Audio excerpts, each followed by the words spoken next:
Labas vakaras, laba diena, labas rytas, nesvarbu, koks šiandien dienos metas, bet šiandien mes bendraujame su Algirdu Karalium, jau antrasis mūsų podcastas, antrasis įgūdžiai LT podcastas ir Algirdai sveiki, kaip jums sekasi, kaip gyvenat? Sveiki, labai gerai sekasi, formuoju naujus įgūdžius, įpročius, tai sekasi gerai. Tai kokį svarbiausią įgūdį dabar formuojat? Nors dabar atsikrašiau 6 kilogramų per 2 savaitės, nu tai čia mano O, didžiausias pasiekimai. super, apkabinu, labai geras dalykas. Mane dabar jau lengviau kabinti, Vat, lengviau. taip, jau lengviau apkabinti, žiauriai gerai. Jūs kaip visada jūs esat, man atrodo, pats geriausias, nu, sakykime, Europoje reframingo specialistas. Aš iš jūsų mokiausi reframingo ir iš tikrųjų tą dalyką, kai jūs man pasakėt, kad tai yra geras įgūdis, tą reframingą, kaip sakant, mokėti daryti. Tai iš tikrųjų aš persiskaičiau keletą knygų neurolingvistinio programavimo, kur jūs man rekomendavot. Tai buvo, man tuo metu buvo 24 gal metai, Algirdai, mes susipažinom 2009 metų pradžioje. Aš tada buvau kamuojamas depresijos, nes buvo finansų krizė. Aš per visus galus ieškojau jūsų telefono numerio. Tada, man atrodo, per Daivą, kuri dirbo pas jūs verslo poligone, ar ne, Daiva, Rimavičienė dabar. Per ją gavau, reiškia, jūsų telefoną, skambinu jums, bet tada blemba, nuhrenovai jaučiausi, ta prasme žiauriai. Ir aš turėjau savo jau mokymų versliuką kaip mokymo organizatorius. Ir pas mane prasidėjo ta visa krizė, pinigų nėra, pardavimų nėra, viskas šūdas, kaip sakant. Ir galvoju, aš tada prisiminiau Algirdą Karalių, aš apie jūs visus straipsnius skaičiau, rinkau informaciją, kiek ten jos dar buvo, visus verslo poligonas puslapius. Nu, ta prasme, aš jūsų fanas numeris vienas. Ir žodžiu, jūs tada atsiliepėt ir aš sakau, va, norėčiau jūs pardavinėti seminarus ir jūs tada sakot, susitinkam, reiškia, Forum Pelas kaviniai, tam restorane, kuris tuo metu buvo.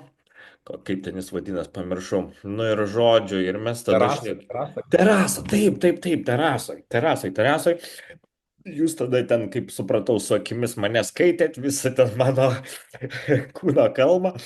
Nu ir žodžiu, ir tada jūs kaip tą tikslą iškėlėt, kad aš turiu surinkti mažiausiai 500 žmonių į jūsų seminarą, nes kitaip ten nekalbėsit. Ir žodžiu, tada daug dirbau. Tai va, tai apie tą reframingą, tai jūs man paskui, kai jau mūsų ta draugystė ryšiai prasidėjo, jūs sakot, pasidomėk va, apie reframingą, apie NLP, tai tas reframingas man tai patiko ir dabar aš, kiek mes esam pažįstami, jūs ir man tokius kartais reframingus padarot, kur jopštvai rogas, kaip čia taip įvyko.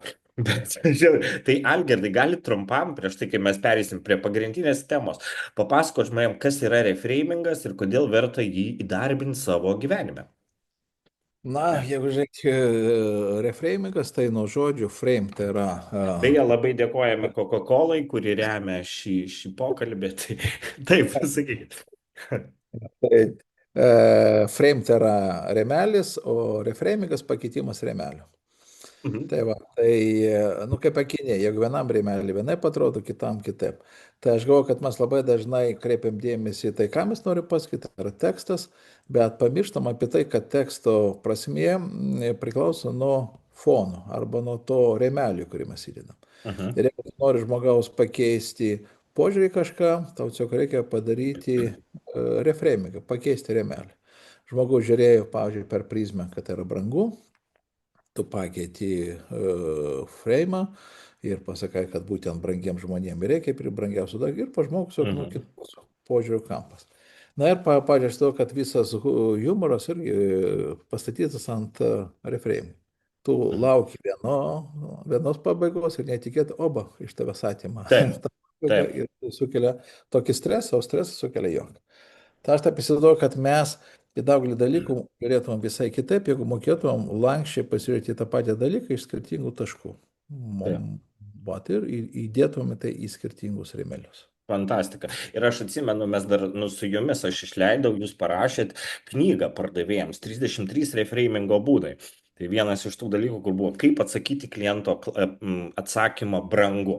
Koks vat jums pats įdomi, nu, fainiausias atsakymas vat iš tų 33 klientų, kai jis sako Algirdai, nu, nes jūs esat brangiausias Lietuvos lektorius, kai sako ten Algirdai, man brangu. Ką jūs jam atsakot? Nu, aš dažniausiai nieko nesakau, aš taip Nes tai yra faktas. Jo, jeigu faktas, kam su faktu. Va.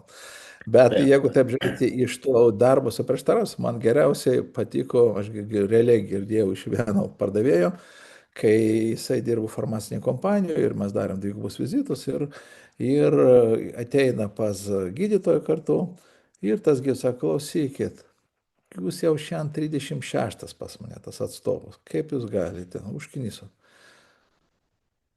Madrepas pasižiūrėjo, sako, patikėkit, daktarai, O kažkas užstrigo, žinokit, visiškai. kampas ir viskas, ir buvo daug juoko. Palaukit, Algirdai, čia žinokit, užstrigo pas mane jūsų vaizdas, viskas užstrigo. Blemba, kaip čia dabar, nesupratau, palaukit, va dabar biški, pa, kažką, va, jūs judat, viskas, jūs judat, viskas gerai, nes iš karto pergyvenau gal su sveikata kas. Bet šitą, bet dar kartelį papasakokite anegdotą, nes užstrigo kaip tik tai ateina pas daktarą, daktaras.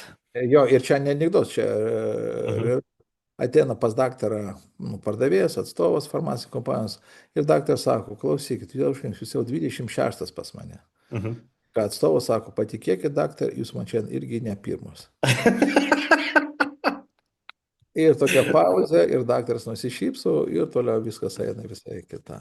Palaukit, Algirdai, aš prisimenu kitą anekdotą, kur jūs man pasakot, kad čia apie intuiciją dar irgi, ir apie reframingą, ir apie intuiciją. Ateina paštininkas, čia jūsų anekdotas, aš bandysiu papasakot. Ateina paštininkas, beldžiasi į duris, atidaro vaikas, čia išpešti ūsai, dešiniai rankoje taurė viskio, kairiai cigaras, ten jis su tokiu didžiuliu halatu, matyti tėvo. Jis taip patraukia dūmą, sako, ko nori paštininkas. Paštininkas sako, ei vaikė, ar tėvai namie? O kaip tu galvoji? Čia man jis pats mėgstamiausias. Aš visiems papasakau. Labai geras. Tai va, Algirdai, žiūrėkit, tai su reframingu irgi, jums rekomendacija iš tikrųjų irgi, mėly žiūrovai, reframingas didžiulė gale ir tai yra viena iš neurolingvistinio programavimo sudedamųjų dalių, ar ne? Ar kaip jūs va taip profesionaliau papasakotumėte apie Jo. tai? Aš galvoju, kad čia reframingas tai yra, ypač šiais laikais, numeris vienas, ko gero, vaistas nuo tų visų nerimų, nuo tų visų tokių stresų, kurį mes visi išgyvenam. Taip. Va, nes jeigu, tarp kitko, vat, labai įdomus tyrimai buvo padaryti. Visi šneka ir gydytojai apie tai irgi daug kalba, straipsnių yra, kad stresas žudo iš principo. Ne? Ir o Mhm. tie stresas reiškia, užsitęsia labai ilgai, o dabar mes žinom jau tas karas 3,5 metų jau. Ir tai iš tikrųjų tampa to vadinu distresu. Tai yra tas Mhm. atvejis, kai jau viskas organizme pradeda funkcionuoti neteisingai. Ir paaiškėjo, kad stresas iš tikrųjų žudo, jeigu tu tiki, kad jisai žudo. Mhm. Mhm. Mhm. Ir atvirkščiai, jeigu žmogui padaromas reframingas ir jam paaiškinama, kad stresas jokių būdų nežudo. Taip. Stresas yra kaip tik mobilizuojantis dalykas.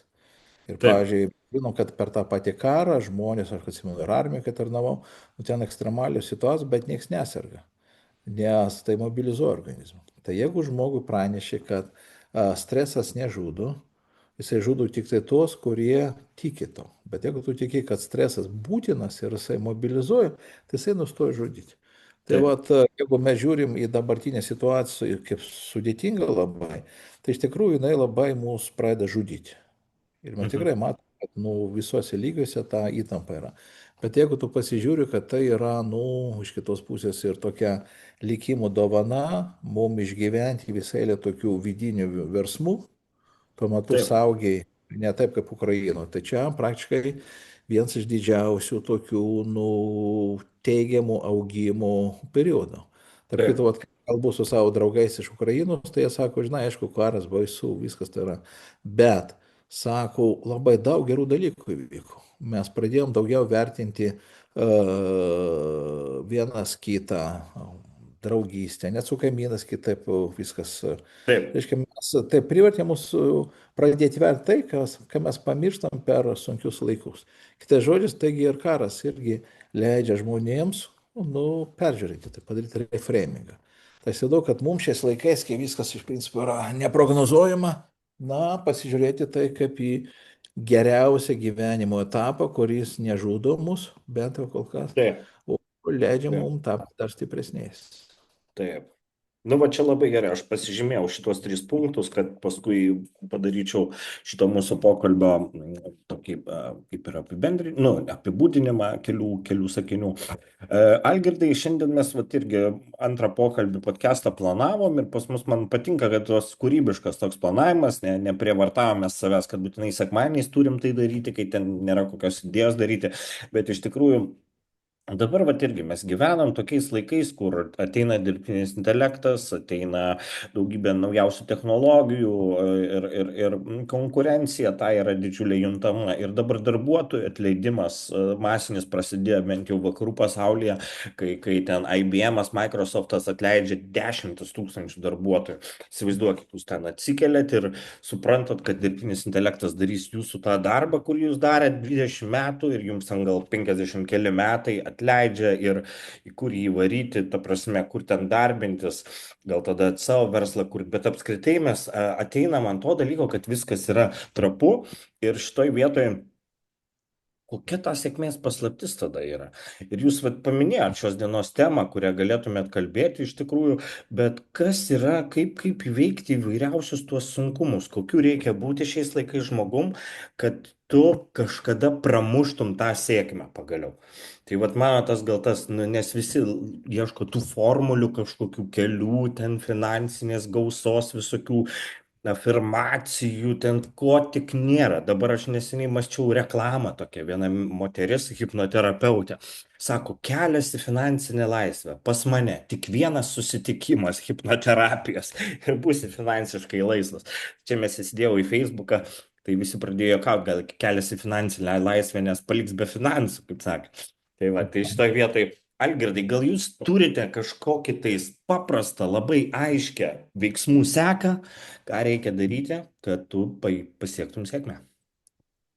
Na, aš galvoju, kad tokio vieno žingsnio formulės nėra, bet dviejų, trijų visuomet galima sukurti. 2, 3 yra, taip. Ja. Bet aš galvoju, kad pats svarbiausia, vat, yra viena savybė, kuri turi didžiausią prognostinę tokią reikšmę. Reiškia, jeigu išmatuoti va šitą savybę žmogui, tai mes galim su didelė tikimybė nustatyti, ar žmogus bus sėkmingas ilgalaikė Mhm. perspektyva ar ne. Ir tai yra žmogaus reakcija į sunkumus. Taip, Ar kitais žodžiais dar vadinasi atkaklumas, atsparumas, sunkumas. Va. Pasirodo, taip. žmogaus reakcija. Reakcija, atsiprašau, Algirdai, čia angliškas yra tas žodis resilience, ar ne? Tas toks, Taip, manau. taip, Aha, taip, taip. reakcija į sunkumus, taip. Mhm. Jo, nes reakcija į gerus dalykus, jinai nieko nepasako. Kai mums sekasi, nu, tai būti sėkmingu ir džiaugtis to gali bet kas. Vat, ir gyventi pasaulyje, kuriame nėra karo, nėra krizių, nu, gali bet kas. Bet turint omeny, kad ilgalaikė sėkmė reikalauja iš tavęs perimant per daugelį tokių kalnelių, tai būtent kaip tu reaguoji į šitą į sunkumus, tai iš tikrųjų parodo tavo ilgalaikę sėkmę. Ir gera žinia, kad, nu ne, bloga žinia, kad atkaklumas yra įgimta savybė. Mhm, taip, Kam duota, tam duota. Va.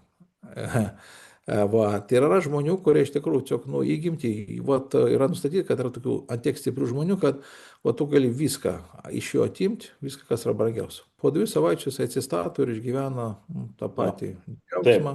Nu, tiesiog taip, tokie neskęstantis. Va. Bet yra taip, kiek žmonių, kurie nu, tiesiog silpni gimė ir jie visą gyvenimą priklausys nuo kažko. Bet tai yra ekstremum. Bet daugelis žmonių yra gimę labai atkakliais, atspariais, nes tam, kad vaikas atsistotų ant kojų, jam reikia daug nesėkmės patirti, tam, taip, kad praeiti reikia daug nesėkmės, bet laikui bėgant žmonės išsivysto tą vadinamą bejėgiškumą, išmoktas bejėgiškumas. taip, Kartą pabandžiau daryti verslą, nebedarau. Kartas pabandžiau išmokti užsienio kalbą, nepavyko. Ir žmonės padaro apie, matyti ne man.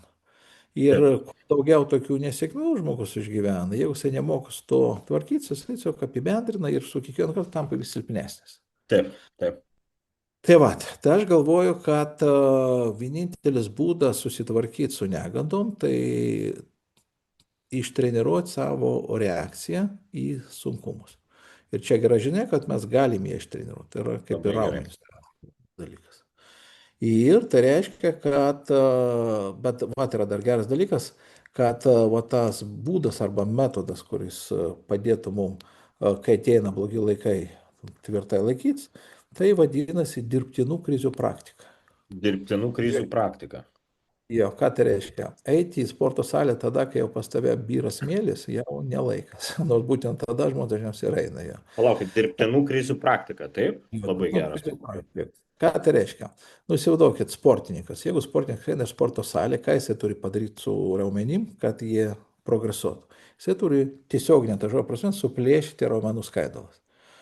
Ir vat kodėl 99% žmonių sporto salėje negauna rezultatų.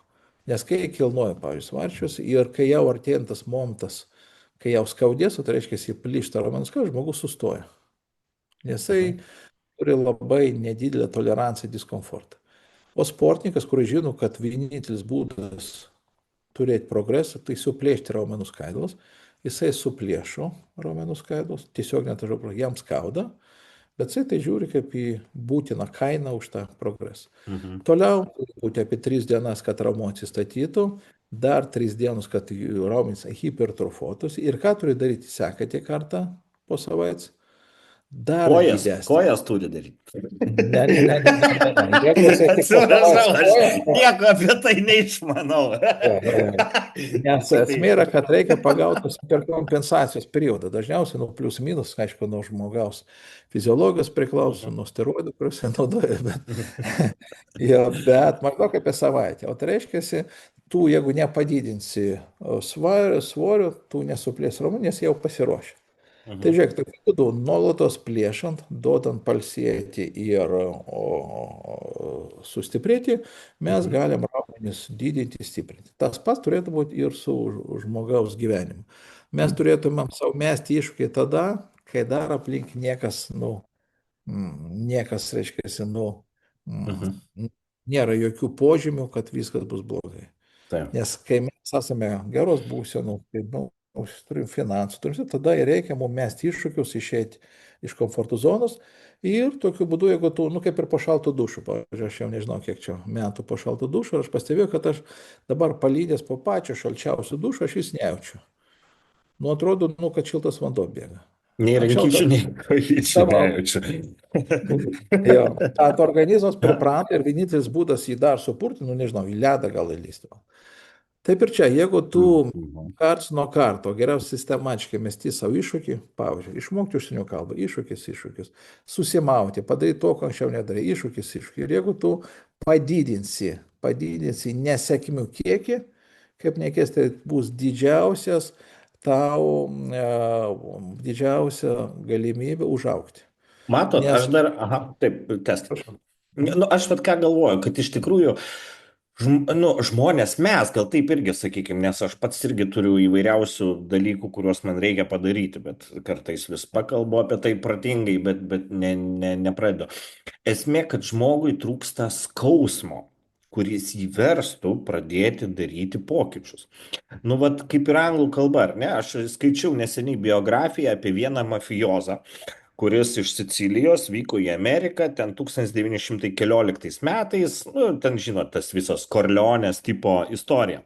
Bet esmė, kaip jam ten buvo gal 20 keli metai, šneka tik itališkai, įsėdo į laivą, atvyksta į tą New Yorką, ir viskas, niekur jis ten nesimokė Duolingo, kaip sakant, anglų kalbos, jis ten buvo įmestas į brutalias sąlygas, gatvė, nėra pinigų ir tu blemba išmoksti ir tą anglų kalbą, ir pinigus, jis ten nelegaliais būdais juos prasimanė, bet ta prasme jis turėjo išlikti.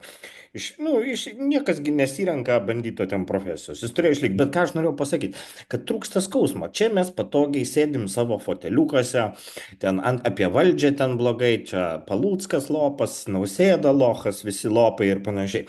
Ir atsiprašau apie jo ekscelenciją, bet čia kiti sakė. Bet ką aš norėjau pasakyti, trūksta to skausmo, kuris priverstų tave išeiti iš visos tos dalykos. Žmogus, tiesiog patogu dabar viskas. Žiūrėkit, maistas pristatomas į namus.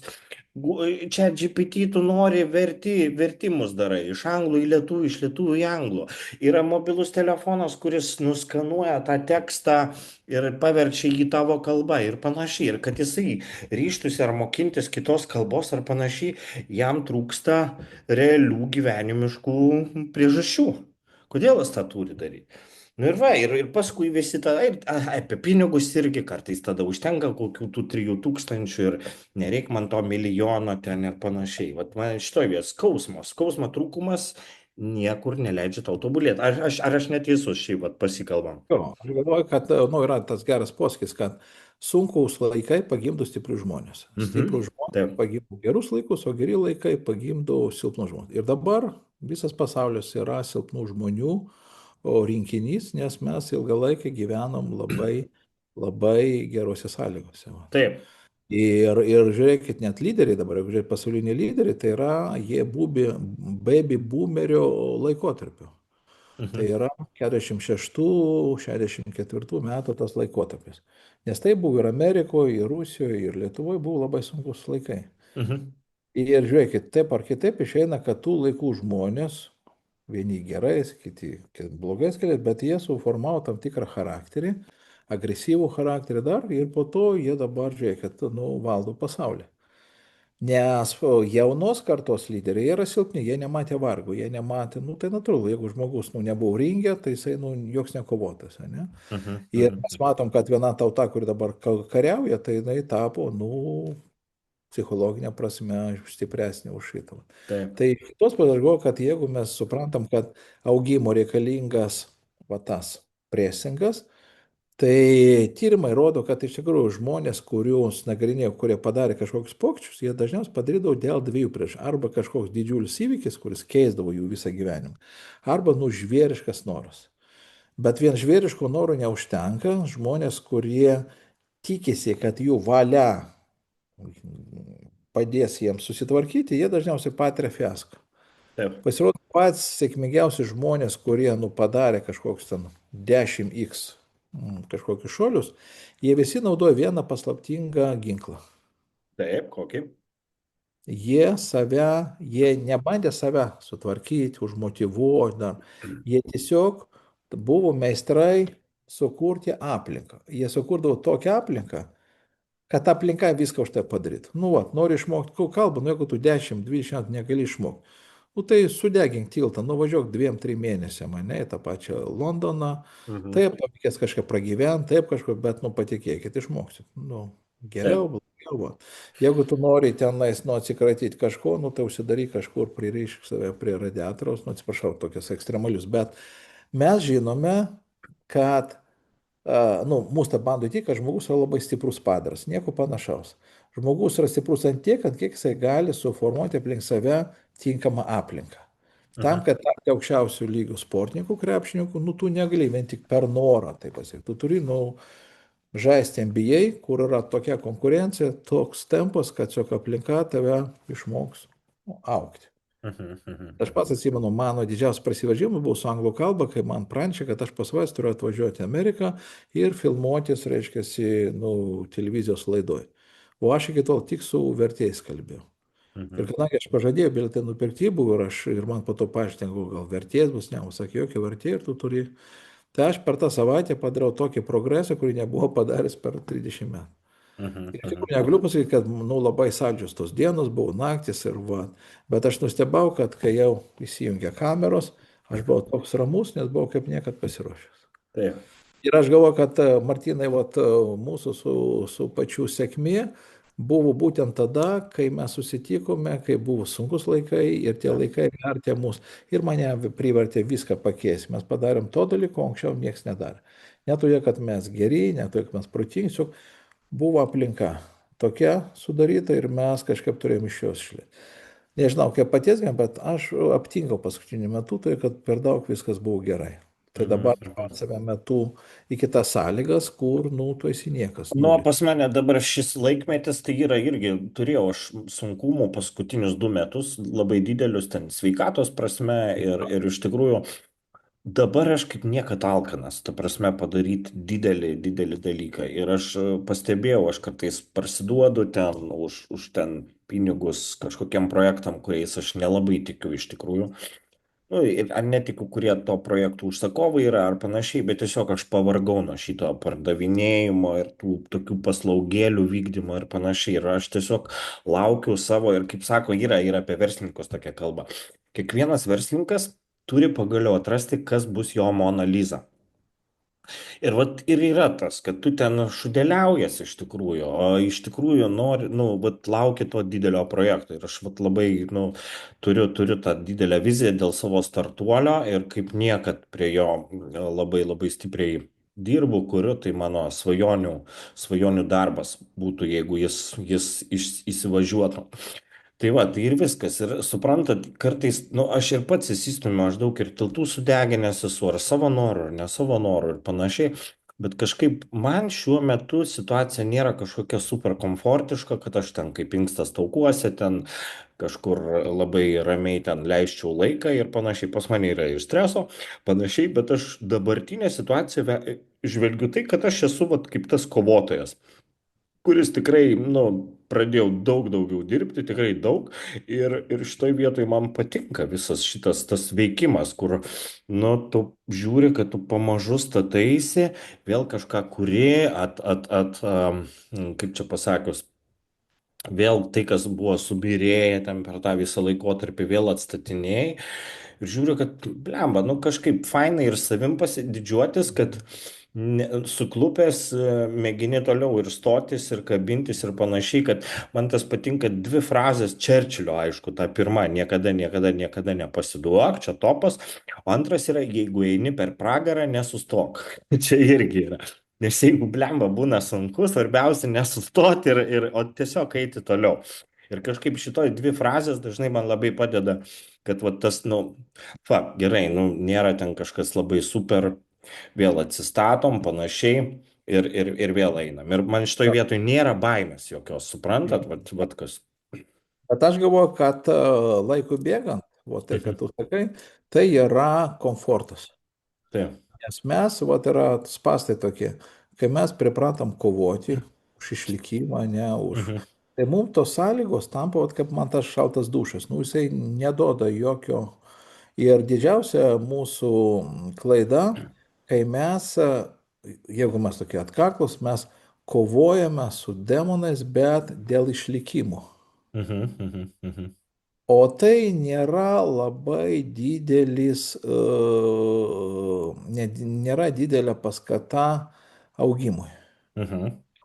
Todėl, kad kai tu nugauni kažkokį darbą, gauni kažkokį ten atlygį, kažkokį projektą padarai, tu vėl pasineri komforto zoną. Taip, taip, Ne šiais taip, taip. laikais numirti iš bado jau reikia pasistengti. Bet kur didžiausias, reiškia, iššūkis, tai yra išbandymas sėkme. Mhm. Skaičiau tokį gerą posakį, kad žmonės bijo ne savo trūkumų, jie bijo savo didybės. Jie bijo prisimti kažkokius didelius projektus, padaryti kažko tokio ypatingo, kad nes nėra baisesnio, didesnio išbandymų, dideliais pinigais, didelė šlovė, didelio rezultatais, didelio pripažinimo, didelė atsakomybė. Ir aš Mhm. galvoju, kad mūsų įprotis žaisti va tai išgyvenimo, mes Mhm. kalmaro šitam išgyvenom daug. Ai, jo, kalmaro žaidynės. Bet žymiai didesnis iššūkis yra žaisti klėstėjimo žaidimą. Ir Mhm. stebėk, kad, pavyzdžiui, nu, tam pačiam Holivudė, kiek yra žmonių, nu, prašau, 80% neatlaikė. Taip, Išbandė dėliais pinigai, šlovė atsirado, nu, taip. visą. Mhm. Bet Algirdai, aš skaičiau istoriją apie tai, kaip finansų krizės 2008 metų, nu, 2008, ten 11 tame laikotarpyje, vienas vokiečių verslininkas, beveik turtas arti milijardo, prarado gal pusę ten turto, tada jo turtas buvo vertinamas 200-300 milijonų eurų ir nusižudė po traukiniu palindo. Ta prasme, su 200-300 milijonų eurų žudosi žmonės ir šitoj vietoj. Nu, man va šitas dalykas, tai man kartais, nu, keistas sprendimas, ką jis ten turėjo jausti, išgyventi, ar gėdą kažkokią. O dabar dėl tos išbandymo sėkmė, tai taip, tai pas mus buvo taip, kad, reiškia, buvo didelė sėkmė su seminarais, mokymais, daug ten uždirbom, bet kažkaip tada visiškai tas kažkoks pinigų kiekis, kuris man tuo metu atrodė kosminis, astronominis, jis visiškai, nu, baigiau kažkaip to aukti tuo metu. Ir tai buvo kažkoks, pasirinkau visiškai kitą kryptį gyvenimo tuo metu, keletą metų. Ir tiesiog aš galvoju, kuo aš čia užsiiminėju, Marčiau. Ir atrodo, kaip ir ten tie mokymai, mes darom visus tuos projektus, kūriam panašiai, o paskui viskas tiesiog man pasidarė apatija kažkokia. Ir čia šito aš niekada nepamiršiu, savo to lūžio kažkokio, kur man tos visiška apatija tam, ką aš darau. Ir vat dabar aš, ta prasme, vat man 40 metų. Ir dabar rašoma irgi, aš daug skaitau, rašoma vienai knygoje, kad geriausius startupus sukuria žmonės virš 40 metų. Tame, kad jie viską perėjo, šūdus visus padarė, klaidas, ta prasme, tiek, nu, galima ten, nu, jeigu tu kažką darei, ne tai, kad ten saugiai gyvenai. Bet tiek visko, tai pas juos visiškai kitas supratimas apie gyvenimą. Ir sako, kiti, bet būna įsimeta 20 kelių ir tada, vat irgi ateina išbandymai pinigais ir kažkur lūšta ten. Ir panašiai. Ir kitas dalykas, man, vat, kaip tik aš labai esu tas palaikytas žmonių, kurie truputėlį vyresniam amžiui pradeda kažką daryti savo ten. Ne tai, kad ten 20, o vat 40, 50, 60, kad šitoje vietoje jie jaučia, kad galiu tai padaryti ir man va šitoj vietoj didelis džiaugsmas. Šiandien prisiminiau, turiu vieną, nu, Mhm. kaip studentą ir jis dabar kaip tik, nu, mokosi konsultantų ir kitų dalykų. Mhm. Va, aš sakau, kam jums to reikia? Nu, sako, nu, aš noriu pradėti naują karjerą. Sakau, va, super. Ir po to prasit, nu, išsišnekėjom kiek metų. Aš galvoju, kad jam, nu, 63, Mhm. 65. Mhm. Taip energingai atrodo. Jis sako, man 72 metai. Wow. Mhm. Aš sakau, negali būti. Jo, ir jūs norit naują karjerą, sako, nu, aš jaučiu, kad nieko dabar nėra. Labai gerai. Super. Atsimenu, pas mus Kolibrėje buvo vienas žmogus, seniausias tenais, nu, neseniausias, tai vyriausias, tai 82 ar 85. Mhm. Ir po to mes paskelbėm, nu, kad į kursus priimami žmonės, nu, iki 85 metų. Nu, tai, Mhm. NVR. jo, ir skambina viena moteris, sako, klausyk, aš noriu pasakyti, ar aš dar spėsiu apmokymus. Sakau, nu, spėsit. Nes, o kada pas jūs reikia? Nu, tokia, sakau, kodėl jūs taip? Sakau, nes man už kelių, nu, už 3 mėnesių bus jau 86 metai. Ką jūs norite? Anglų kalbą? Jo, nes aš ką neseniai italų išmokau, prieš tai dar išmokau Žiauriai gerai. fantastika. Ir po to dar vienas buvo, berods 90 su virš metų, kuris praėjo kursą, sako, Ardai, noriu pagal, pas jūs nėra kursų, norėčiau su, ar tai su kažkokiu muzikiniu instrumentu, tai su trombonu arba dar su. Mhm. Ir pas to žmonės tiek energijos, sakysit, ir žinot, jie tokie kaip vaikai. Tokie, nu, ir aš Taip. manau, Taip. kad jeigu žmogui negėda savo mesti iššūkį 92 metų ir mokytis dar su instrumentais arba užsienio kalbą, nu, tai čia Taip. tada ne amžius. Taip. Taip. Taip. Įprotis, bet kai paklausai jų visą gyvenimą, tai jie ir to mokėsi, jie ir tą darė, jie ir ten susimovė, jie ir ten darė, tiesiog kitą žiūri stresą kaip į normalų dalyką. Taip, taip, taip. Algirdai, žinot, o dar taip jau užbaigiant podcastą, vat visada reikia jo, kaip sakant, neperspausti. Aš vakar skaičiau straipsnį apie podcastų, webinarų, tas geriausias trukmės. Nu, aišku, sakoma, jeigu įdomiai kalbi, tai gali kalbėti ir ilgai. Viskas tvarkoja. Bet sako, kad tokia trukmė tokia, kur palieki žmogų, o, kad buvo faina, gal biški galėjo ilgiau, bet panašiai tai 45 minutės, kaip akademinė paskaita. O webinaruose, vat irgi vakar studijavau, tai yra, vat aišku, mūsų tų mentorių webinarai po 2 valandas, po 2,5, bet webinaras toksai, kuris geriausiai, nu, reakcijas, kuris geriausias pritraukia, tai apie 1:40 minučių webinaras. Tai va tokia nu, įdomi informacija. Tai va, Algirdai, aš taip galvoju, kokį palinkėjimą mūsų žiūrovams pasakytumėte. Iš tikrųjų, va tie, kurie žiūri, jūs turite daugybę sekėjų ir prenumeratorių naujienlaiškių, ten jūs seka keliasdešimt tūkstančių žmonių. Tai iš tikrųjų, koks palinkėjimas vat, būtų tai, ką jūs norėtumėt pasakyti? Aš galvoju labai tokio praktiško turėčiau, 4 žingsnius. Nes aš kuo toliau, aš vis daugiau labiau tikiu ne žiniomis, o žingsniais, Labai algoritmais. gerai. Tai va, tai mes kalbėjom kažkokią.